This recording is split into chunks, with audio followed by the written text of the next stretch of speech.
Hi, my name is George Holz. I'm an American photographer. I do celebrity portraits, beauty, fashion, and fine art nudes. A lot of the advertising campaigns that I photograph have been based on fine art pictures that clients have seen in my portfolios. Certain risks I take to prevent from getting bored. I push myself a lot. I'll try new lighting all the time. I'll try to break rules, get happy mistakes, and just kind of really push myself. Especially in my personal work, I try to be very loose and fluid, and really the same thing. It's kind of like being an athlete. You try to get into that zone, even on a personal shoot or on a commercial shoot. And sometimes it's hard when you have your clients and the celebrities around and all the handlers and everything. But it's it's important to try to do that both commercially and in personal work. We're up here in the top of this mountain meadow, and we have power on, and it's a nice lightning rod about 5 feet in front of me. And I do love electricity. I love Profoto, but maybe it's time to move inside, guys. What do you think? Excellent, let's do it. Well, I started doing my personal work. It was in the early 1980s. After I got back from Europe and I had the studio in New York. There was actually a group of us that went to Art Center together, and we started a group called the Cauldron. And we would meet every week under the premise that we had to do a piece of personal work. We couldn't bring anything in from a job. And we would call it the Cauldron because it was like this big pot. We all came in and we met for a couple of hours at a different studio every week, and we'd present our personal work and we would critique it as a group. And we did this for years. And that's when I started doing the shots like, Claire with moose wings. I started working with animal bones, and I started working with found objects, just things I found on the street, like bed springs, like the photograph of Alice with springs.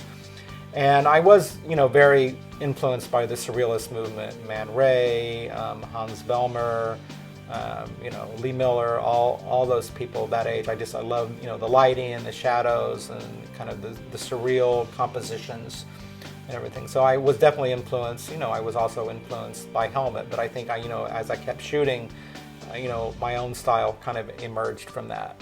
And my editorial work, I started getting editorial jobs for beauty and fitness stories, but they loved my nudes that I was doing with my personal work. So that kind of segued into doing like fitness or health or, articles on this or that. And so, they started kind of bouncing off each other. And then advertising jobs started playing off what I was doing with my personal work as well. So there was always kind of this, give and take from both worlds. I find that often like people that would do research on me, like celebrities or subjects, would see the personal work and say, oh, I really like this picture you did with this or that. Some people, it probably turns them off and it scares them, and well, that's fine too. I've often had agents that didn't really understand my personal work, and they thought it was being very different and separate from the other things I did. And that always kind of bothered me because I think it's very an integral part of what I do, and that needs to be understood. And I think having been in this business for about 30 years, I've seen a lot of